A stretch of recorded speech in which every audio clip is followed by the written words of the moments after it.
За гашуун сухад ганц модонтын хил дамнасан төмөр замын их бүтээн байгуулалтыг дэмжиж одоо саналаа өгсөн, дэмжих болоо. За энэ дээр бол 5-7 нүүрсний уурхайн хүчин чадлыг нэмэгдүүлэх цогц арга хэмжээг авч хэрэгжүүлнэ гэж ингэж заасан байгаа. Тэгэхээр энэ дээр бол би засгийн газар бол маш хариуцлагатай бүх асуудлыг цогцоор нь авч явах юм байна гэж ингэж ойлгож байгаа. За энэ дээр хамгийн гол нь одоо бүтээн байгуулалтыг бол одоо холбох бүтээн байгуулалтыг 2 сарын хугацаанд хийнэ гэж сангийн сайд хариулж байлээ. Яг үүнтэйгээ адилхан бүх юмыг цогцоор нь авч явах уу гэдэг нэг юм асуудал байна.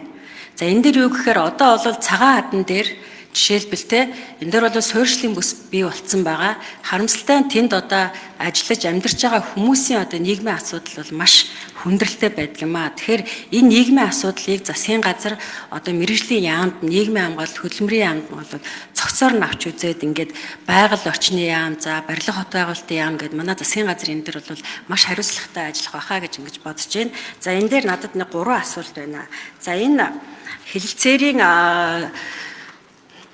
5 дугаар зүйл дээр за талууд аж ахуйн нэгжүүдийн арилжааны зарчмаар сэргээгт эрчим хүчтэй холбоотой хамтын ажиллагааг хэрэгжүүлэхэд үргэлжлүүлэн дэмжинэ гэсэн ийм зүйл заалт байна. Тэгэхээр би эрчим хүчний үндэсний хорооны реформын гишүүнээр ажиллаж байгаа. За энэ дээр бол сэргээгт эрчим хүчний асуудлаар урд нь одоо ямар үйл ажиллагаа ярилцсан тохиролцсон зүйл байгаа юу? Бага болоод одоо үргэлжлүүлэн одоо дэмжиж ажиллана гэсэн ийм асуудал бол энэ дээр орсон байна. Тэгэхээр өнөөдөр бол манай эрчим хүчний Монгол Улсын эрчим хүчний асуудал бол маш хүндрэлтэй байгаа. Сэргээгт эрчим хүчин дээр маш олон одоо гадны хөрөнгө оруулалт орж ирэхээр одоо ийм хүсэлтэй байдаг боловч за манай одоо эрчим хүчний энэ нөөц болцоо бол хязгаарлагдмал. За дээрэс нь хятадын одоо талаас хэрвээ худалдаа авалт байх юм бол одоо бас томоохон хөрөнгө оруулалт орж ирэх боломжтой гэж би ингэж харж байгаа. Тэгэхээр яг энэ одоо энэ зүйл заалттай энэ гэрээтэй холбоотойгоор энэ сэргээгт эрчим хүчний одоо энэ асуудлуудыг яг ямар хэмжээнд цааш нь ярьсан бэ? Ярьсан одоо тодорхой юм зүйл заалтууд байгаа юу гэсэн нэгдүгээр асуулт байна. За хоёр дахь асуулт бол энэ талууд хот байгуулалт, орон сууцчлалт, дэд бүтцийн томоохон бүтээн байгуулалтын төслийг хэрэгжүүлэхэд хамтран ажиллана гэдэг ингэж байна. Тэгэхээр ер нь бол хятадын тал бол онцгой одоо энэ бүтээн байгуулалтыг бол маш чухал хэмжээнд авч явдаг. За дээрэс нь хүний асуудлыг бол цогцоор нь авч явдаг ийм бүтээн байгуулалт хийдэг улс. Тэгэхээр манай улс бол зөвхөн одоо энэ байгалийн баялгаа гаргаж тавьчаад энэ бүтээн байгуулалтын хүний асуудлыг бол орхигдуулдаг. За ганц түрүүн би хэлсэн цагаан хадан дээр өнөөдрийн асуудал бас хүндрэлтэй хэвээрэл байгаа. Тэгэхээр энэ бүтээн байгуулалтыг бол хүмүүсийн за яг ажиллах одоо ийм насан дээр байгаа эдэр насны одоо хүмүүс хийх учраас энэ хүмүүсийн одоо энэ асуудлуудыг яаж одоо цогцоор нь харж байгаа вэ? Тодорхой одоо бас төлөвлөгөө зүйл засгийн газрын хэмжээнд байгаа юу гэсэн хоёр дахь асуулт байна. За гурав дахь асуултанд энэ зорчигч болон ачаа тээврийн нэвтрэх хүчин чадал 2 дахин нэмэгдэж тээврийн хэрэгсэл хөлийн бомтоор түргэн шуурхаан нэвтрэх зорчигчд аюулгүй үйлчлүүлэх боломж бүрднэ гэдэг ингээд ерөнхий заалт орсон байна. Тэгэхээр зорчигч тээвэр яг хизээ явж эхлэх вэ? Энэ талаар бас тодорхой одоо санд гаргасан зүйлүүд байгаа юу гэсэн ийм 3 асуулт байна. За ер нь бол хурдхан шиг л одоо энэ нүүрс тээврийн асуудлуудыг цогцоор нь хийж хэрэгжүүлээд энэ засгийн газар одоо яг энэ гаргасан энэ хэлцээрийнхаа үр дүнгийн бол бас ард түмэнд хүрэх ёстой гэж бодож байна. Тэгэхээр хятадын засгийн газартай байгуулж байгаа анхны гэрэг гэдэг бас дахиж онцолж хэлмээр байна. Тэгээд хятадыг тооцсон 14 улс байдаг. Хөгжиж байгаа улсуудтай бас ийм гэрээ байгуулаагүй байдаг гэдгээр бас онцлог. Тэгээд үүгээрээ бид нар хийж авсан, тохирч авсан зүйл нь юу вэ гэхээр зөвхөн бас энэ хил холболт уул уурхаан асуудал биш юм аа. Энэ бол эрчим хүчний хамтын ажиллагааны асуудлыг тодорхой гэрэн дээр тусгасан байгаа. Тэгэхээр бүгд хятад ард улсын зүгээс бол Монгол улсаас эрчим хүч авъя гэд 2 удаа ерөнхийлөгчийн ажил үеэр тохиролцсон байт юм билээ. 2005, 2015 онд. Тэгэхдээ бол 5 жилийнхаа төлөвлөгөөнд тусгаад эрчим хүч авъя. Эхнийх нь бол 10.7 гигаваттыг, дараа нь 5.8 гигаваттыг авъя. Тэгээд цаашаа нэмье гэсэн ийм тогтолцоонд өмнө хийгдсэн байт юм билээ. Харамсалтай манайх тэр нөгөө ажлаа хийж чадаагүй. Бодит байдал нь бол тэр.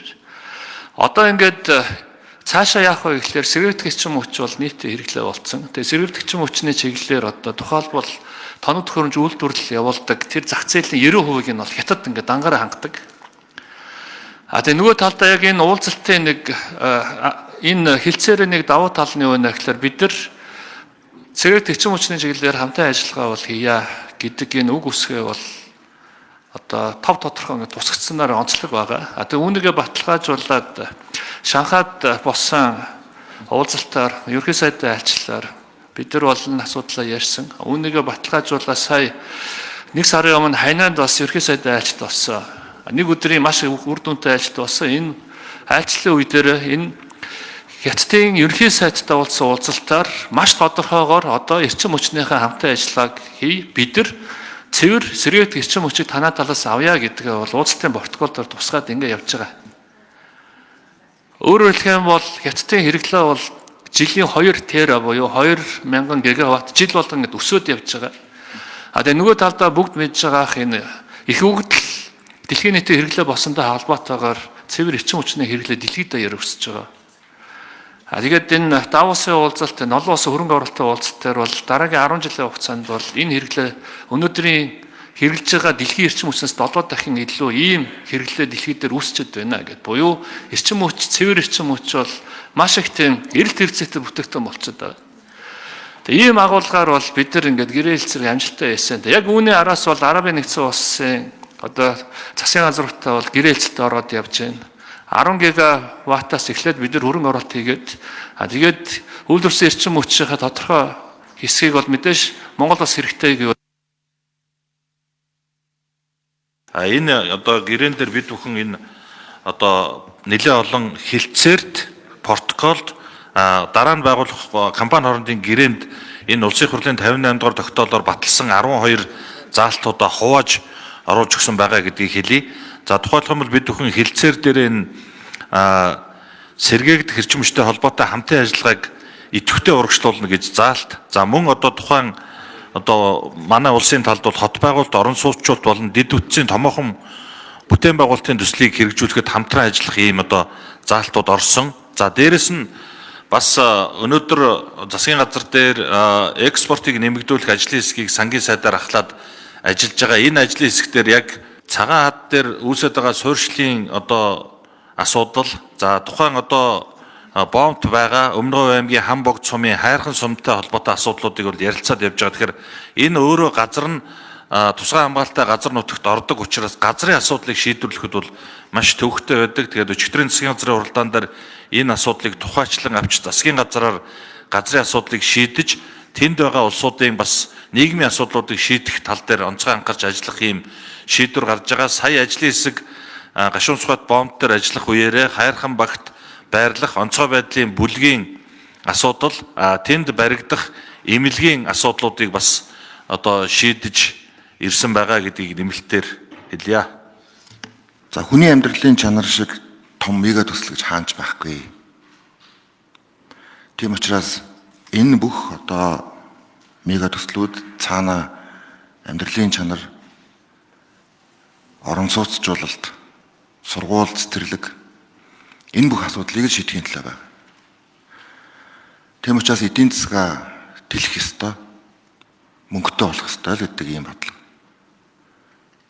Монгол улсын дотоодын нийт бүтээгдэхүүн 3 жилийн өмнө 40 их найд байсан. Одоо 80 их найд.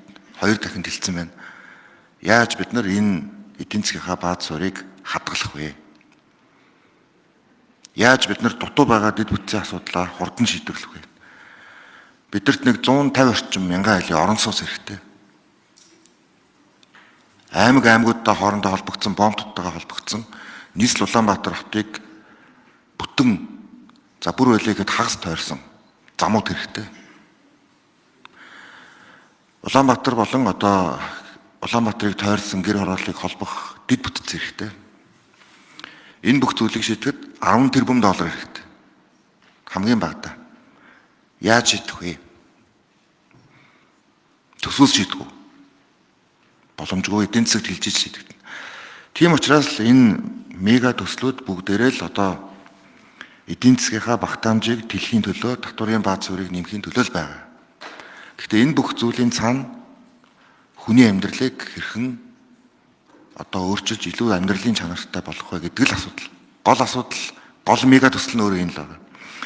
Тийм учраас өнөөдрийн бидний энэ баталж байгаа төслөл илүү урт хугацаанд тогтвортой ийм одоо боломжит худалдааг бид засгийн газар хооронд хийж байгаа тохиолдол учраас бид тэгж хэлсэн. Ягаад гэвэл энэ 16 жилийн хугацаанд хэрэгжинэ. Одоо бид нар харж байгаа бид нар намрын чуулган дээр нүрсний үн $170 байсан. Мөнхөд ийм байх юм шиг л бид энэ асуудал дээр их олон өнцгөөс хандж байсан. Одоо нүрсний үн $70 болсон байна. Хаврын чуулганаар. Нэг чуулганы дунд л дэлхий дээр олон үйл явдал болж байна. 4 сарын 2-наас эхлээд Америкийн нэгдсэн улс 25% татварыг бүх улсын машин дээр тавих гэж байна. Нийт одоо цахилгаан машины 62%-ыг манай урд хөрш одоо тийм ээ үйлдвэрлэдэг. Үүнээс болоод шок өгч байна. Гэхдээ мэдээж энэ $70 үн бас буцаж өгсөн. Тэгэхээр бид нэр өслөө гэд нэг актер баярлаж зангаа буруулахгүй, буурлаа гэд нэг актер бачимдаж барь залдахгүй. Энэ бол дэлхийн зах зээл дээр байдаг л бүтээгдэхүүн. Энэ манай Монгол улсын эдийн засгийн 90% бүрдүүлж байна гэдгийг л ойлгох хэрэгтэй. Тийм учраас энэ өнөөдрийн гэрээ тогтвортой байх байдлаар тохиргоотой за тэгээ засгийн газар хоорондоо их хурлаар батлуулж байгаа гэдэг нь туйлын чухал зүйл юм аа.